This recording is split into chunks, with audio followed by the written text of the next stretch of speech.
नमस्कार दोस्तों, डेट है आज की 1 जुलाई 2023 और स्वागत है आपका एटोएल डिस्कशन में। आज सैटरडे है। 3 इश्यूज तो देखो हम बड़े बड़े डिस्कस करेंगे। सबसे पहले इंडिया अफ्रीका रिलेशंस, दूसरे नंबर पे तमिलनाडु के गवर्नर का एक एक्शन एक्ट जो अनकॉन्स्टिट्यूशनल है, तीसरे नंबर पे सीनियर पोजीशंस पे इंडियन गवर्नमेंट में वुमेन ब्यूरोक्रेट्स कम क्यों हैं। उसके बाद न्यूज़पेपर के काफ़ी सारे आर्टिकल्स डिस्कस करेंगे, समरी रिवीजन, बहुत कुछ है। लेकिन सबसे पहले आज की एथिकल टर्म देख लीजिए। आज की एथिकल टर्म है कन्फॉर्मिटी बायस। एग्जाम्पल की सहायता से बताता हूं, आपको क्लियर हो जाएगा। भीड़ के साथ चलना। जैसे देखो, मान लीजिए मेरे ग्रुप में ना 5 दोस्त हैं, बाकी 4 ना इंजीनियरिंग की तारीफ कर रहे हैं, बहुत बढ़िया है इंजीनियरिंग, जबरदस्त है, इसी से फ्यूचर बनेगा। लेकिन मेरी जो राय है ना 5 में अलग है। मुझे पेंटिंग करना पसंद है। बट देखो, जब ये सारी बात चल रही होगी ना, तो ना मैं भी इंजीनियरिंग की तारीफ कर दूंगा। अंदर से मुझे पता है मुझे पेंटिंग पसंद है, लेकिन मुझे लग रहा है कि अगर मैंने इनके आगे पेंटिंग की तारीफ की और ये बोला ना कि पेंटिंग सबसे बेस्ट है, तो मेरे को जज करेंगे, मुझे क्रिटिसाइज किया जाएगा, मेरा मजाक उड़ाया जाएगा। तो मैं क्या करूंगा, अपनी पर्सनल ओपिनियन बताऊंगा ही नहीं और ग्रुप के साथ यही इस बात पे सहमत हो जाऊंगा कि हाँ, इंजीनियरिंग ही बेस्ट है। तो यही है कन्फॉर्मिटी बायस, मतलब भीड़ के साथ चलना। भीड़ की जो जजमेंट है, भीड़ की जो ओपिनियन है, उसे ही सही बता देना बजाय अपने पर्सनल ओपिनियन बताने के। ये होता है कन्फॉर्मिटी बायस। आप बताइए अपने पर्सनल लाइफ में कब आपने कन्फॉर्मिटी बायस को फेस किया या आपने आस पड़ोस में इसको देखा, जरूर कमेंट बॉक्स में बताइए। अब डिस्कशन स्टार्ट करते हैं।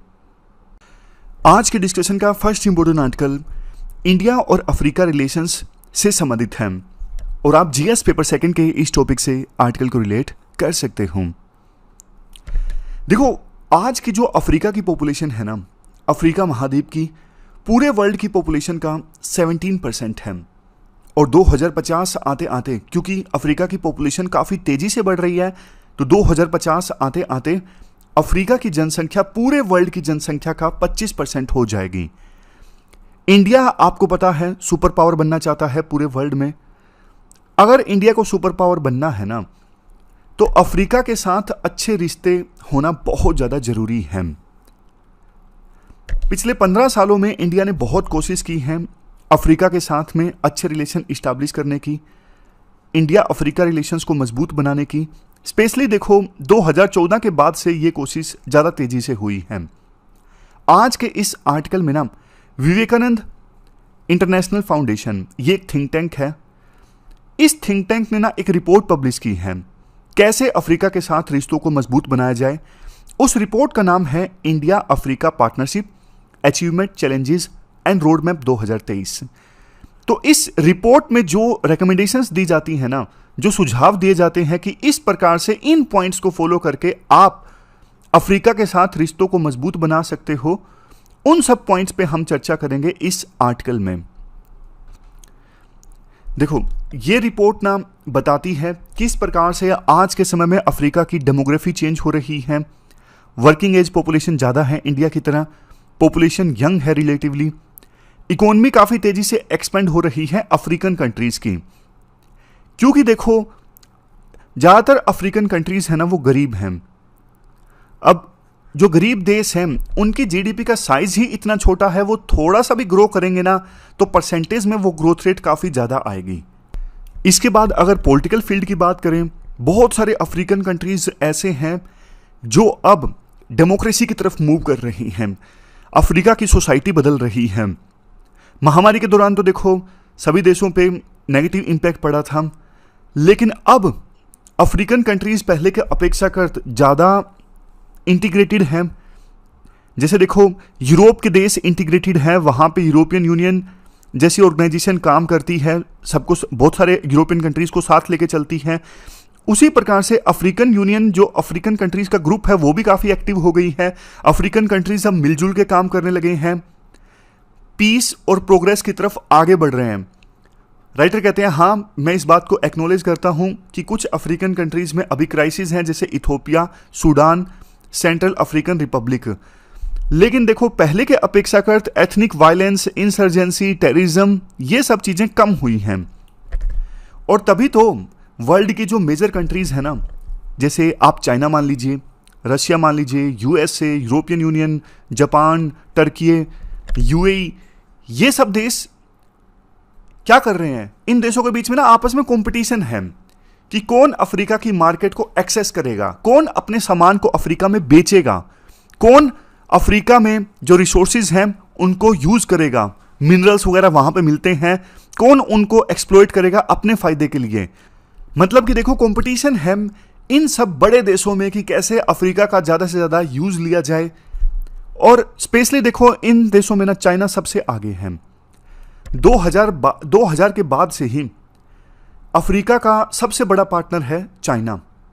चाइना ने अफ्रीका में इंफ्रास्ट्रक्चर को डेवलप किया है, चाइना ने अफ्रीका को रिसोर्सेज प्रोवाइड किए हैं, चाइना ने बहुत सारे प्रोजेक्ट्स को फाइनेंस किया है। तो चाइना बहुत बड़ा इकोनॉमिक पार्टनर साबित हुआ है 2000 के बाद। अफ्रीका का बहुत ज़्यादा इन्वेस्ट किया है, डिप्लोमेटिक पुश भी दिया है, मतलब बहुत ज़्यादा हाई प्रोफाइल विजिट होती हैं चाइना से अफ्रीका में, अफ्रीका से चाइना में। अपनी फॉरेन पॉलिसी में चाइना ने अफ्रीका को काफ़ी इंपॉर्टेंस दिया है। इंडिया की बात करते हैं, देखो इंडिया की ना गुडविल है अफ्रीका में, क्योंकि जिस प्रकार से यूरोपियन कंट्रीज़ ने इंडिया को कॉलोनाइज किया था, ब्रिटेन ने इंडिया को गुलाम बनाया था, उसी प्रकार से अफ्रीकन कंट्रीज़ को भी गुलाम बनाया गया। तो ना बहुत सारी चीज़ें अफ्रीका और इंडिया के बीच में सिमिलर हैं, गुडविल है। इंडिया का कल्चर की तारीफ भी की जाती है अफ्रीका में। अफ्रीका के बहुत सारे स्टूडेंट्स इंडिया में पढ़ने भी आते हैं। इसी वजह से देखो कैसे अब इंडिया अफ्रीकन कंट्रीज के साथ रिश्तों को मजबूत बना सकता है। Think tank Vivekananda International Foundation जो है, इन्होंने रोड मैप 2023 तैयार किया है, जिसमें 60 के आसपास रिकमेंडेशंस दी गई हैं 4 अलग अलग एरियाज में। क्या है वो रिकमेंडेशंस? सबसे पहले है देखो पॉलिटिकल एंड डिप्लोमेटिक कोऑपरेशन, ये मैंने टेबल में अरेंज कर दिए हैं। 5 चीजें सबसे इंपॉर्टेंट बोली जाती हैं पॉलिटिकल एंड डिप्लोमेटिक कोऑपरेशन में। ये फर्स्ट एरिया है। इसमें बोला जाता है इंडिया अफ्रीका के बीच में ना रेगुलर समिट होने चाहिए। लास्ट जो समिट हुआ था ना, कब हुआ था? 2015 में, उसके बाद से नहीं हुआ। देखो महामारी आ गई, ये बात सच है, लेकिन अब तो बिल्कुल उपयुक्त समय है, समिट इंडिया और अफ्रीका के बीच में होना ही चाहिए। दूसरा, एक नया डायलॉग स्टार्ट करो। अफ्रीकन यूनियन के जो चेयरपर्सन है ना, उनकी मीटिंग होनी चाहिए एनुअली हमारे विदेश मंत्री के साथ में। मतलब एक तरफ अफ्रीकन यूनियन के चेयरपर्सन और दूसरी तरफ हमारे विदेश मंत्री, इन दोनों की रेगुलर मीटिंग होनी चाहिए। तीसरे नंबर पे इंडिया इनिशिएटिव ले, इंडिया अफ्रीकन यूनियन को G20 ग्रुप में शामिल करवाए। जैसे यूरोपियन यूनियन G20 में मीटिंग्स में शामिल होता है, वैसे ही अफ्रीकन यूनियन जो है G20 का परमानेंट मेंबर बने। नेक्स्ट, हमारी जो मिनिस्ट्री ऑफ एक्सटर्नल अफेयर है, इसमें एक स्पेशल पोस्ट होनी चाहिए अफ्रीका के लिए। मतलब सेक्रेटरी की एक पोस्ट होनी चाहिए जिसका मेन काम यही है कि अफ्रीकन अफेयर्स को हैंडल करना। तो ये सारी बातें तो बोली जाती हैं पहले एरिया में राइटर के द्वारा, पॉलिटिकल एंड डिप्लोमेटिक कोऑपरेशन में क्या क्या इंडिया कर सकता है।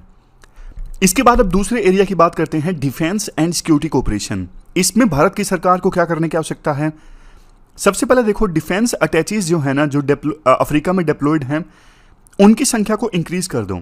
डिफेंस अटैचीज मतलब जैसे देखो हमारे जनरल वगैरह हैं, आर्मी के ऑफिसर हैं, वो ना किसी अफ्रीकन कंट्री की एम्बेसी में डिप्लॉयड हैं, वहाँ पे तैनात हैं, तो इनको बोला जाता है डिफेंस अटैची। तो इनकी संख्या को इंक्रीज कर दो। डिफेंस इश्यूज पे ज़्यादा बातचीत होनी चाहिए अफ्रीकन कंट्रीज के साथ में। मैरीटाइम कोलैबोरेशन ज़्यादा होना चाहिए, इंडियन ओशन में बहुत स्कोप है। जॉइंट एक्सरसाइज कंडक्ट करें जैसे सीज में। नेक्स्ट, डिफेंस एक्सपोर्ट के लिए line of credit India extend करे अफ्रीकन कंट्रीज को। मतलब कि जैसे इंडिया की ब्रह्मोस मिसाइल है, इंडिया लाइन ऑफ क्रेडिट एक प्रकार से लोन, हालांकि डिफरेंस होता है line of credit and loan के बीच में, बट मान लीजिए फिलहाल समझने के लिए कि लोन एक्सटेंड करें अफ्रीकन कंट्रीज को कि आप हमारे यहां से हमारी मिसाइल परचेज कर लो। इसके बाद में डिफेंस ट्रेनिंग स्लॉट्स इंक्रीज करें, मतलब अफ्रीका की डिफेंस फोर्सेस को इंडिया ट्रेन करें। इसके अलावा और ज़्यादा कोऑपरेशन हो सकता है काउंटर टेररिज्म में, आतंकवाद से कैसे निपटा जाए, साइबर सिक्योरिटी को कैसे मजबूत बनाया जाए, और इमर्जिंग टेक्नोलॉजीज जैसे आर्टिफिशियल इंटेलिजेंस, यहाँ पर भी कोऑपरेशन का स्कोप है, इंडिया कर सकता है। नेक्स्ट, अब तीसरा एरिया आता है इकोनॉमिक एंड डेवलपमेंट कोऑपरेशन। देखो, अभी जो ये फाइनेंशियल ईयर खत्म हुआ है ना, इस फाइनेंशियल ईयर में ट्रेड कितना था इंडिया और अफ्रीका के बीच में? 98 बिलियन डॉलर्स, तो ऑलमोस्ट 100 के आसपास पहुंच गया है। अब इंडिया क्या कर सकता है? अब इंडिया देखो अफ्रीकन कंट्रीज को ना फाइनेंस प्रोवाइड कर सकता है, एक फंड बना के अलग से, जिसका नाम होगा अफ्रीका ग्रोथ फंड। इस फंड के थ्रू इंडिया अफ्रीकन कंट्रीज में डेवलपमेंट को फाइनेंस करेगा। नेक्स्ट, एक स्पेशल पैकेज भारत की सरकार अनाउंस कर सकती है ताकि अफ्रीका में एक्सपोर्ट इंक्रीज हो। कुछ इंसेंटिव पैकेज दे सकती है अफ्रीका में एक्सपोर्ट के लिए इंडियन कंपनीज को। शिपिंग डोमेन में काफ़ी कोऑपरेशन का स्कोप है, भारत के पास एक्सपर्टीज है शिपिंग डोमेन में, अफ्रीका को चाहिए तो भारत अफ्रीका की मदद कर सकता है। Next, special focus on promoting trilateral cooperation. Trilateral cooperation जैसे देखो, एक इंडिया है, एक कोई तीसरा देश जो ये चाहता है अफ्रीका में हम इन्वेस्ट करें, अफ्रीका में चाइना का इन्फ्लुएंस कम हो। जापान का एग्जांपल मान लीजिए, जैसे जापान की सोच इंडिया से मिलती है कि हमें भी अफ्रीका में चाइना के बढ़ते इन्फ्लुएंस को रोकना है, तो ट्राइलेटरल कोऑपरेशन को इंडिया प्रमोट कर सकता है, साइंस एंड टेक्नोलॉजी में कोऑपरेशन को प्रमोट कर सकता है। अब बात आती है चौथे एरिया की, सोशल कल्चरल कोऑपरेशन। इसमें तो देखो अफ्रीका और इंडिया की यूनिवर्सिटीज के बीच में आदान प्रदान होना चाहिए, विजिट्स होनी चाहिए, बेस्ट प्रैक्टिसेस का शेयर होना चाहिए, और ना सिर्फ यूनिवर्सिटीज, इंडिया अफ्रीका के थिंक टैंक्स, इंडिया अफ्रीका की सिविल सोसाइटी, इंडिया और अफ्रीका की मीडिया ऑर्गेनाइजेशंस, ये सब लोग ज़्यादा से ज़्यादा आपस में बातचीत करें, एक दूसरे से सीखें। Next, national centre for African studies establish किया जा सकता है इंडिया में, ताकि अफ्रीका को और ज़्यादा गहराई से समझा जा सके। Next, Indian technical and economic cooperation ITEC, और सबसे लास्ट में Indian council for cultural relations. इनकी जो स्कॉलरशिप्स दी जाती है ना अफ्रीकन स्टूडेंट्स को, वो देखो कोई फेमस अफ्रीकन पर्सनैलिटीज के नाम पे होनी चाहिए, जैसे नेल्सन मंडेला है, नाम दे दिया जाए नेल्सन मंडेला स्कॉलरशिप, तो इससे भी फायदा होगा। इसके बाद क्या है एक सेकेंड, हाँ जी, वीजा नॉर्म्स आसान बनाने की आवश्यकता है ताकि अफ्रीकन स्टूडेंट्स जो इंडिया में आते हैं हायर एजुकेशन के लिए वो आसानी से आ सकें, और कुछ समय के लिए, शॉर्ट पीरियड के लिए वो यहां पर काम भी कर सकें, वर्क भी कर सकें। फाइनली देखो राइटर ये सजेस्ट करते हैं, ये जो रोड मैप 2030 वाली रिपोर्ट है ना, ये रिपोर्ट में काफ़ी अच्छे पॉइंट्स हैं, भारत की सरकार को इस रिपोर्ट से पॉइंट लेने चाहिए। और लास्ट सजेशन ये देते हैं राइटर कि ना कोलैबोरेशन होना चाहिए, एक तरफ मिनिस्ट्री ऑफ एक्सटर्नल अफेयर, दूसरी तरफ नेशनल सिक्योरिटी काउंसिल सेक्रेटरीट, दोनों के बीच में कोऑपरेशन होना चाहिए अफ्रीका को लेके। एक representative ministry of external affair से जो कि हो सेक्रेटरी जो अफ्रीकन मामलों को संभालते हैं, और एक representative national security council secretariat की तरफ से। कौन हो सकता है? Deputy national security advisor. दोनों आपस में मिलकर काम करें कि हाँ अफ्रीका में, तो अफ्रीका के साथ इंडिया को संबंधों को मजबूत बनाना है और चाइना के बढ़ते इन्फ्लुएंस को अफ्रीका में रोकना है। तो ये पूरा आर्टिकल हमने इंडिया अफ्रीका रिलेशंस से संबंधित डिस्कस किया। अब चलते हैं आगे। अगला आर्टिकल देखो, तमिलनाडु में गवर्नर के बहुत ही ज्यादा अनकॉन्स्टिट्यूशनल एक्ट से संबंधित है। आप जीएस पेपर सेकंड के इस टॉपिक से आर्टिकल को रिलेट कर सकते हो। मैं आपको पूरा मामला समझाता हूं। सबसे पहले हुआ क्या है, देखो ईडी यानी इन्फोर्समेंट डायरेक्टोरेट, वो ना एक मुकदमा दर्ज करती है तमिलनाडु के एक मिनिस्टर के अगेंस्ट, जिनका नाम है वी सेंथिल बालाजी, ये नाम है। मुकदमा दर्ज करती है और इनको अरेस्ट भी कर लिया जाता है करप्शन के एक मामले में। उसके बाद देखो, अब आपको पता है हमारे देश में ना अगर किसी मिनिस्टर के अगेंस्ट मामला दर्ज होता है ना, गिरफ्तार कर लिया जाता है उसको, तो फिर ना सरकार अपने आप ही उस मिनिस्टर को हटा देती है। जैसे आप मनीष सिसोदिया का एग्जाम्पल लीजिए, दिल्ली में उनको गिरफ्तार किया गया। सत्येंद्र जैन का एग्जाम्पल लीजिए, काफी दिनों तक तो आम आदमी पार्टी की सरकार ने देखा, लेकिन उसके बाद फिर हटा दिया गया सत्येंद्र जैन को भी और मनीष सिसोदिया को भी मिनिस्टर की पोस्ट से। ये ना एक प्रकार से ना मोरल रिस्पॉन्सिबिलिटी होती है सरकार की कि आपका मिनिस्टर जेल में बंद है तो वो मिनिस्टर नहीं रह सकता। वो फिर अगर मिनिस्टर है जेल में बंद है तो वो फिर इन्वेस्टिगेशन में इंटरफेयर कर सकता है। तो सरकार की, सीएम की एक मोरल रिस्पॉन्सिबिलिटी होती है कि उसे अरेस्ट किया गया है, तो इसलिए अब उसको मिनिस्टर की पोस्ट से हटा दिया जाए ताकि जांच निष्पक्ष हो सके। लेकिन तमिलनाडु में जो स्टालिन मुख्यमंत्री है ना, उनके ऊपर भी प्रेशर था कि वो भी अपने मिनिस्टर को हटा दें पोस्ट से, मिनिस्टर की, क्योंकि अब वो गिरफ्तार हो चुके हैं, लेकिन वो हटा नहीं रहे थे। तो इसके बाद क्या हुआ, गवर्नर ने मिनिस्टर को पोस्ट से हटा दिया। तो सबसे बड़ा इशू ये है कि गवर्नर के पास ऐसी पावर होती है कि वो किसी मिनिस्टर को, बेशक उन्हें गिरफ्तार किया जा चुका है, क्या गवर्नर किसी मिनिस्टर को अपनी मर्जी से पोस्ट से हटा सकते हैं, डिसमिस कर सकते हैं मिनिस्टर की पोस्ट से? सबसे बड़ा इशू ये है, इसी पे ये आर्टिकल बेस्ड है। हालांकि देखो, तमिलनाडु के गवर्नर ने गिरफ्तार हुए मिनिस्टर को हटा तो दिया, डिसमिस तो कर दिया पोस्ट से, लेकिन तुरंत बाद फिर से लेटर लिखा सीएम को कि मैंने अभी अपने ऑर्डर को रोक दिया है, क्योंकि होम मिनिस्टर ने मुझे एडवाइस किया कि एक बार आप राय ले लीजिए, जो लीगल ओपिनियन है वो आप एक बार ले लीजिए। लेकिन देखो, ऑर्डर तो रुक गया। क्वेश्चन यही उठता है कि जो गवर्नर हैं तमिलनाडु के, वो इस प्रकार से संविधान का वायलेशन क्यों कर रहे हैं?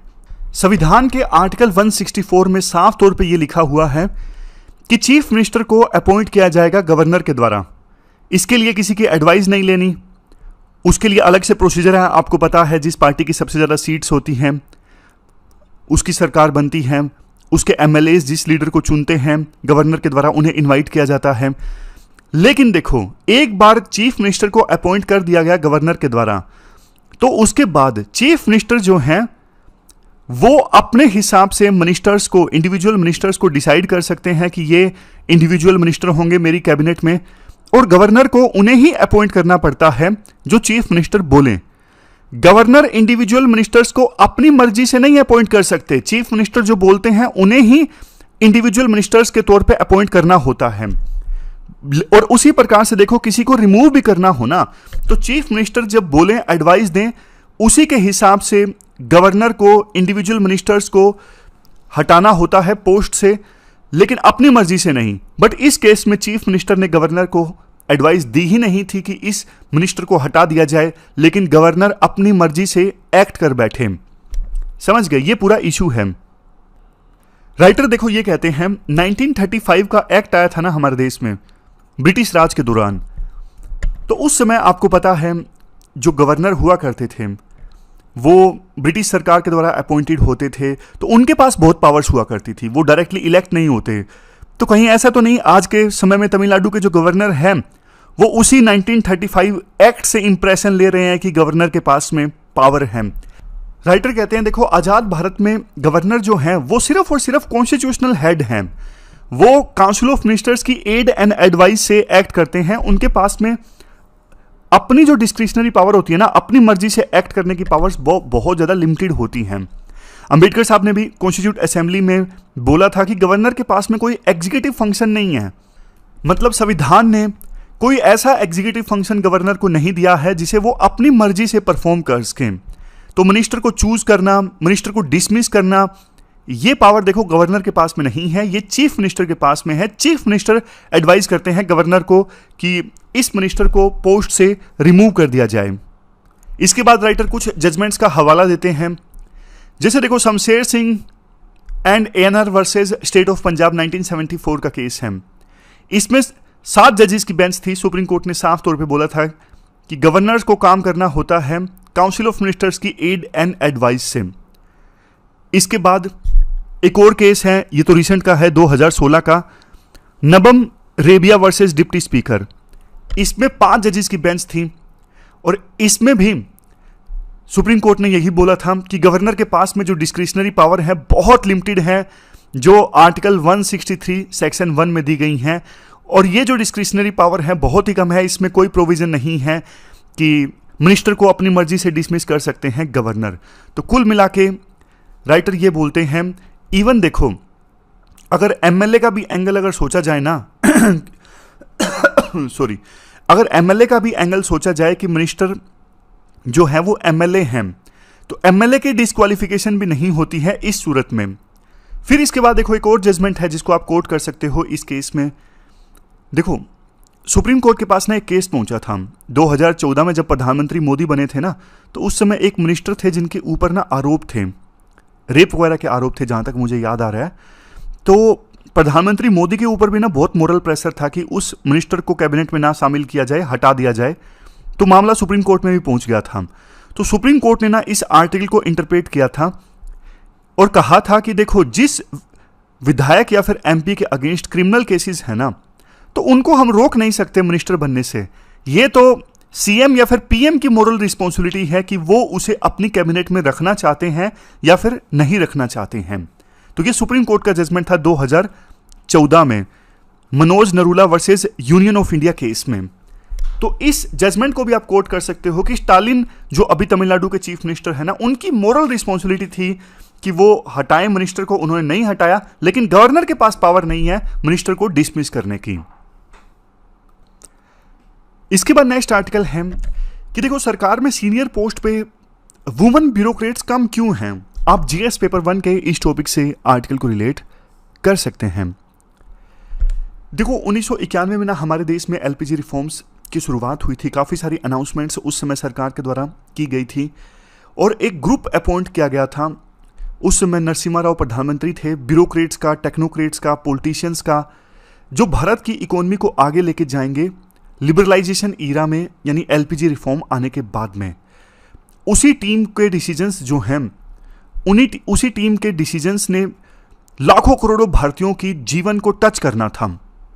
लेकिन देखो, उस समय जितने भी अपॉइंटमेंट्स हुए अलग अलग ब्यूरोक्रेट्स के, टेक्नोक्रेट्स के, पॉलिटिशियंस के, सभी मैन थे, महिलाएं थी ही नहीं उन सभी अपॉइंटमेंट्स में।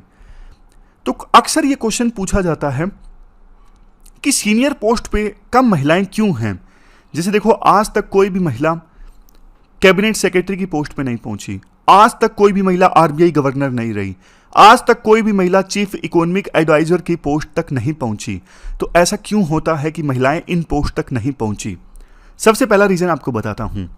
सबसे पहला रीजन ये है, देखो, आजादी के बाद शुरुआत में तो रिक्रूटमेंट के रूल्स इतने ज्यादा बायस्ड थे, आपको भी हैरानी होगी। एक पहले भी आर्टिकल में मैंने ये डिस्कस किया था। रूल क्या था? रूल ये था कि सिर्फ अनमैरिड वुमेन जो हैं वही सिविल सर्विसेज को ज्वाइन कर सकती हैं, मैरिड नहीं।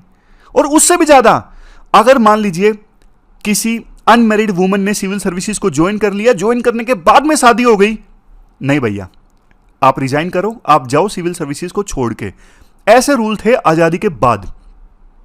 तो ऐसे रूल्स होने के कारण तो महिलाएं तो कम आएंगी ही सिविल सर्विसेज में।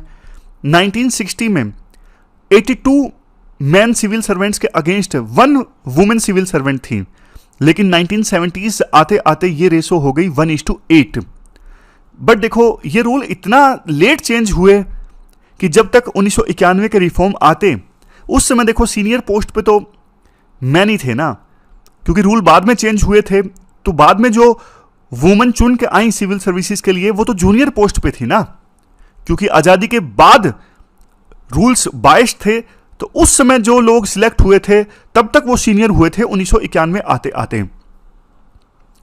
अब इसके बाद नेक्स्ट पॉइंट देखो, ये भी है कि मिसट्रस्ट है वुमेन की एबिलिटीज में है। मतलब अभी भी ये देखा जाता है, आज भी महिलाओं को ना सॉफ्ट पोस्टिंग्स के लिए ज्यादा कंसीडर किया जाता है।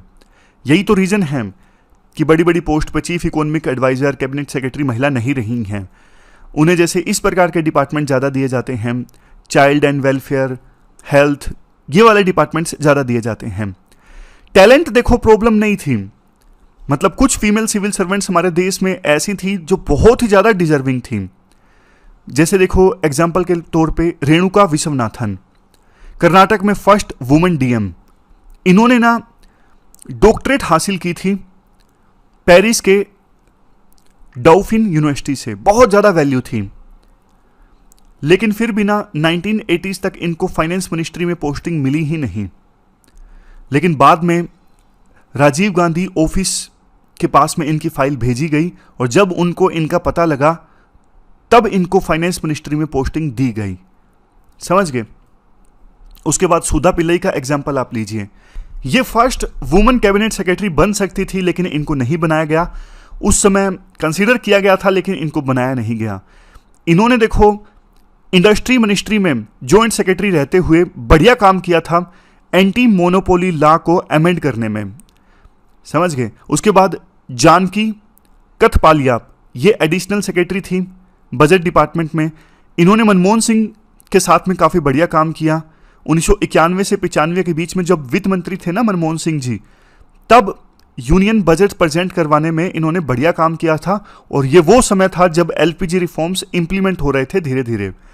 इसके बाद एक और एग्जाम्पल दिया जाता है सिंधु श्री खुल्लर, ये इन्होंने देखो पी चिदम्बरम जो उस समय कॉमर्स मिनिस्टर थे, उनके प्राइवेट सेक्रेटरी के तौर पे काम किया था, और ये ट्रेड पॉलिसी में काफ़ी बढ़िया चेंजेस लेकर आई थी। एग्जाम्पल्स देखो और भी हैं, जैसे वंदना अग्रवाल, ये हालांकि उस समय जूनियर ऑफिसर थी, इंडियन इकोनॉमी सर्विस की ऑफिसर थी, लेकिन इन्होंने उस समय इंडस्ट्री मिनिस्ट्री में जो इकोनॉमिक एडवाइजर थे ना राकेश मोहन, उनकी मदद की थी न्यू इंडस्ट्रियल पॉलिसी 1991 बनवाने में। तो राइटर ना ये सारे एग्जाम्पल देके एक बात बोलने चाहते हैं कि टैलेंट की कमी नहीं है, टैलेंट बहुत है। और कई बार तो देखो ऐसा होता है कि नरसिम्हा राव ने जिन ब्यूरोक्रेट्स और टेक्नोक्रेट्स को अपॉइंट किया ना, उसमें कई तो पढ़ाए गए थे पद्मा देसाई के द्वारा, लेकिन फिर भी पद्मा देसाई को जगह नहीं दी गई उन अपॉइंटमेंट्स में जो 1991 में एलपीजी रिफॉर्म्स के दौरान नरसिम्हा राव ने की थी। अब देखो एग्जाम्पल्स की तो कोई सीमा नहीं है, बहुत सारे एग्जाम्पल्स हैं, जैसे मोन्टेक सिंह आहलूवालिया जिनको प्लानिंग कमीशन में रोल दिया गया था, वो चेयरमैन थे। उनकी वाइफ ईसर जज आहलूवालिया, इनकी वाइफ का कहना है कि मेरे पति से मेरी पोजीशन बड़ी थी, लेकिन बाद में लेटरल एंट्री की बारी आई तो उनसे छोटी पोजीशन मुझे दी गई थी। आईएमएफ, वर्ल्ड बैंक, यहां पर भी जब देखो इंडिया को अपॉइंटमेंट्स करनी होती हैं, आमतौर पे ज़्यादातर समय मैन को ही कंसीडर किया जाता है। इवन आईएमएफ और वर्ल्ड बैंक में भी 2000 तक तो ज़्यादातर अपॉइंटमेंट्स इवन डेवलप कंट्रीज के द्वारा, अमीर देशों के द्वारा भी मैन की जाती थी, लेकिन 2000 के बाद सिचुएशन चेंज होना स्टार्ट हुई है। आज देखो अच्छी बात यह है कि अब धीरे धीरे भारत बदल रहा है, दुनिया बदल रही है। इस बार का जो रिजल्ट आया 933 कैंडिडेट्स में से 320 वुमेन हैं, टॉप 10 में 6 महिलाएं हैं, और वुमेन सिविल सर्वेंट्स का सिलेक्शन का जो रेशियो है टोटल लिस्ट में इस बार सबसे ज़्यादा है आज़ादी के बाद से ही। तो ये ट्रेंड जो है कंटिन्यू रहना चाहिए, प्रोमिसिंग ट्रेंड है। महिलाएं किसी से कम नहीं हैं, कॉम्पिटेंसी में कम नहीं हैं, और ब्यूरोक्रेसी में जब जाएंगी तो मैन से बढ़िया या फिर मैन के बराबर ही काम करेंगी, किसी प्रकार से वो कम नहीं है गवर्नेंस में जब वो शामिल होंगी। तो ये पूरा आर्टिकल हमने डिस्कस किया महिलाओं की सिविल सर्विसेज में भागीदारी से संबंधित। इसके बाद देखो एथिक्स के पर्सपेक्टिव से न्यूज़पेपर के आर्टिकल्स और कुछ अगर एग्जाम्पल मिलते हैं तो देख लेते हैं। देखो दिल्ली में फिर से दुखद न्यूज़ है, एक अंडर कंस्ट्रक्शन फ्लाईओवर था, वहाँ पे एक बहुत बड़ा गड्ढा खुदा हुआ था और बारिश की वजह से पानी भरा हुआ था। ऑटो वाले को पता नहीं चला, वो डूब गया और डूब के उसकी डेथ हो गई, उस बड़े से गड्ढे में वो आ गया था। तो यहाँ पर देखो अगर आप इश्यूज़ निकालोगे, सबसे पहला जो इशू है नेग्लिजेंस ऑफ ड्यूटी। जो पीडब्ल्यूडी के ऑफिशियल्स थे, उन ऑफिशियल्स ने ठीक से अपना काम नहीं किया। पता था बारिश आने वाली है, कोई प्रॉपर साइन बोर्ड नहीं, कुछ भी नहीं, तो उन्होंने अपनी ड्यूटी को नेग्लेक्ट किया। दूसरा इशू, उनकी अकाउंटेबिलिटी फिक्स होनी चाहिए, मतलब जिसने भी गलती की है, जो भी जिम्मेदार है साइट पे, जो वो इंजीनियर हो कुछ भी हो। तीसरा, कंपनसेशन मिलनी चाहिए, जिस ऑटो ड्राइवर की डेथ हुई है जस्टिस उसको मिलना चाहिए। तो ये 2-3 जो एथिकल न्यूज़ इश्यूज़ हैं निकल के आते हैं। अब देखो ये जो न्यूज़ हम डिस्कस करते हैं ना, इनको आप सिनेरियो के रूप में एग्जाम्पल दे सकते हो केस स्टडी में, तो एग्जामिनर को पता लगेगा कि आपको इश्यूज़ की कितनी समझ है। समझ गए। इसके बाद एक और न्यूज़ है, मैं आपकी थॉट प्रोसेस डेवलप करवाता हूँ। यूपी के सीएम बोलते हैं कि अतीक अहमद जो गैंगस्टर थे जिनकी अभी डेथ हो चुकी है, उन्होंने जो गलत तरीके से प्रॉपर्टी इकट्ठा की थी वहाँ पर फ्लैट्स बनवाए हैं और वो फ्लैट्स गरीबों को दिए जा रहे हैं। तो यहाँ पर आप इश्यूज़ निकाल सकते हो, जैसे माफिया, इतना बड़ा माफिया बनता क्यों है? सरकार की मिली भगत के बिना कोई भी पर्सन इतना बड़ा माफिया नहीं बन सकता। इतने सारे केसेस उसके खिलाफ चलें और उसका कुछ ना बिगड़े, ये पॉसिबल नहीं है। दूसरे नंबर पे सरकार ने जो काम किया कि माफिया से प्रॉपर्टी छुड़वाई जो करप्शन से हासिल की गई थी, वो अच्छी बात है। गरीबों के लिए वहाँ पे फ्लैट बनवाए जा रहे हैं, वो भी अच्छी बात है। हर एक पर्सन को अधिकार होना चाहिए कि उसे खाना मिले, रहने के लिए जगह मिले, और ये सरकार की जिम्मेदारी है, सरकार इसे पूरा कर रही है। तीसरे नंबर पे फ्लैट्स का एलोकेशन ट्रांसपेरेंट मैनर में होना चाहिए, फेयर मैनर में होना चाहिए, ऐसा नहीं कि इसमें कोई करप्शन या फिर धांधलेबाजी हो। इसके बाद नेक्स्ट पॉइंट, पॉलिटिसाइजेशन नहीं होना चाहिए। ऐसा नहीं कि सरकार सिर्फ इसे अपनी पॉलिटिक्स चमकाने का इस्तेमाल कर रही हो। सरकार की कोशिश होनी चाहिए हर एक इंडिविजुअल को घर मिले। ऐसा नहीं कि हाँ भाई ये जो इशू है इसमें पॉलिटिक्स इन्वॉल्व हो, दिखाने के लिए सिंबोलिज्म वाला एक्ट हो। तो ये सारे पॉइंट्स आप निकाल सकते हो। देखो, हो सकता है कि कुछ पॉइंट्स जो हों वो डायरेक्टली एग्जाम में ना भी यूज हो, बट थॉट प्रोसेस आपकी डेवलप होगी कि किसी न्यूज से, किसी केस स्टडी से इश्यूज कैसे ड्राइव करने हैं। आमतौर पे क्या होता है, हम कोई केस स्टडी पढ़ते हैं ना, यूपीएससी पूछती है find out the ethical issues, सिर्फ 2-3 इशू हमसे निकल पाते हैं। लेकिन कोई न्यूज पकड़ेंगे, वहां से 4, 5, 6, 7 इश्यूज निकालेंगे ना, और फ्रिक्वेंटली ये हम करेंगे तो आपके लिए ना फिर केस स्टडी से इश्यूज निकालने बहुत ज्यादा आसान हो जाएंगे एथिक्स के पेपर में। इसके बाद देखो, बड़ा सा आर्टिकल है यहां पे गोल्डन टेम्पल में गुरबानी कीर्तन से संबंधित। देखो, पहले मैं आपको बैकग्राउंड दे देता हूं। बैकग्राउंड ये है, हमारे देश में पंजाब में जो गुरुद्वारा साहिब हैं, ना सिर्फ पंजाब में और कुछ दूसरे इलाकों में भी, उनको एडमिनिस्टर करने के लिए ना एक एक्ट आया था 1925 में। एक्ट का नाम क्या था? सिख गुरुद्वारा एक्ट 1925, ये एक्ट का नाम था। और इसी एक्ट के तहत ना सिर्फ पंजाब में बल्कि कुछ दूसरे इलाकों में भी जो गुरुद्वारा साहिब हैं उनका एडमिनिस्ट्रेशन होता है। और गुरुद्वारा के एडमिनिस्ट्रेशन के लिए सबसे बड़ी जो बॉडी है वो है SGPC। हुआ क्या, पंजाब की सरकार ने ना 20 जून को ना इस गुरुद्वारा एक्ट में अमेंडमेंट कर दिया और ऑर्डर पास किया कि गोल्डन टेम्पल में जो गुरबानी कीर्तन होता है ना, उसको देश के अलग अलग चैनल्स के द्वारा फ्री ऑफ कॉस्ट टेलीकास्ट किया जा सकता है।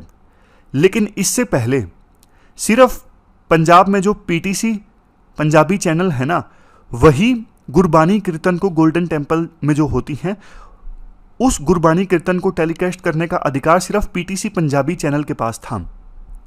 पंजाब की सरकार ने यह बोला कि अगर देखो बाकी चैनल्स भी फ्री ऑफ कॉस्ट अगर टेलीकास्ट कर सकते हैं तो बल्कि ज़्यादा लोग इसे सुन सकेंगे। लेकिन SGPC जो सबसे बड़ी बॉडी है गुरुद्वारा साहिब को एडमिनिस्टर करने के लिए, उन्होंने बोला कि सरकार जो है वो रिलीजियस मामलों में इंटरफेयर कर रही है। उन्होंने हमसे कंसल्टेशन के बिना 1925 के एक्ट में अमेंडमेंट कर दी। हम ये चीज़ बर्दाश्त नहीं करेंगे, पॉलिटिक्स का इंटरफेरेंस हम रिलीजन में बर्दाश्त नहीं करेंगे।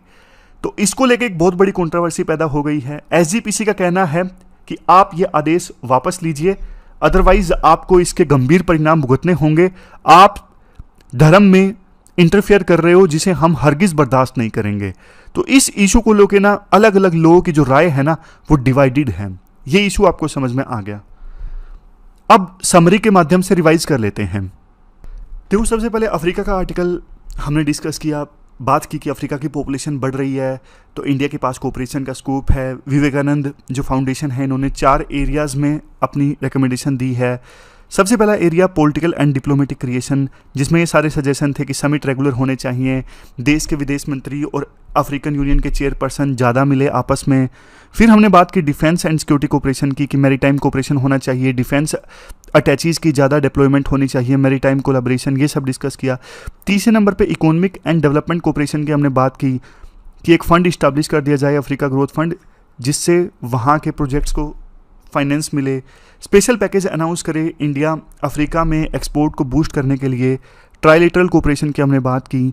उसके बाद चौथा एरिया था सोशियो कल्चरल कोऑपरेशन, जिसमें ये बात की कि यूनिवर्सिटीज़, थिंक टैंक्स से इनको ज़्यादा कोऑपरेट करना चाहिए। National centre for African studies को इस्टेब्लिश कर दिया जाए। सारे पॉइंट शॉर्ट में हैं, आप आसानी से रिवाइज कर सकते हो। सबसे लास्ट में ये बात की कि स्पेशल मैकेनिज्म फॉर इम्प्लीमेंटेशन, इन सब चीज़ों को इम्प्लीमेंट करने के लिए मिनिस्ट्री ऑफ एक्सटर्नल अफेयर में एक सेक्रेटरी जिनको अफ्रीकन अफेयर्स का कार्यभार हो, और एक नेशनल सिक्योरिटी काउंसिल सेक्रेटरीट से भी पर्सन, दोनों मिलकर काम करें इन सब चीज़ों को इंप्लीमेंट करने के लिए। फिर इसके बाद हमने ये आर्टिकल डिस्कस किया गवर्नर वाला। गवर्नर ने मिनिस्टर को डिसमिस कर दिया था, लेकिन गलत है। राइटर कहते हैं गवर्नर का पावर क्या है, डिसमिस मिनिस्टर को डिसमिस करने की क्या पावर है या नहीं है? राइटर कहते हैं नहीं है।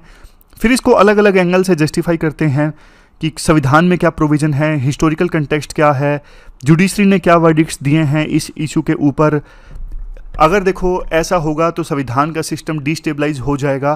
तो अलग अलग एंगल से हमने ये आर्टिकल डिस्कस किया, और लास्ट में क्वेश्चंस भी देख लीजिए जो आपको अटेम्प्ट करने हैं। आज दोनों क्वेश्चंस आपको अटेम्प्ट करने हैं, 250 वर्ड्स में 15-15 मार्क्स के क्वेश्चन हैं।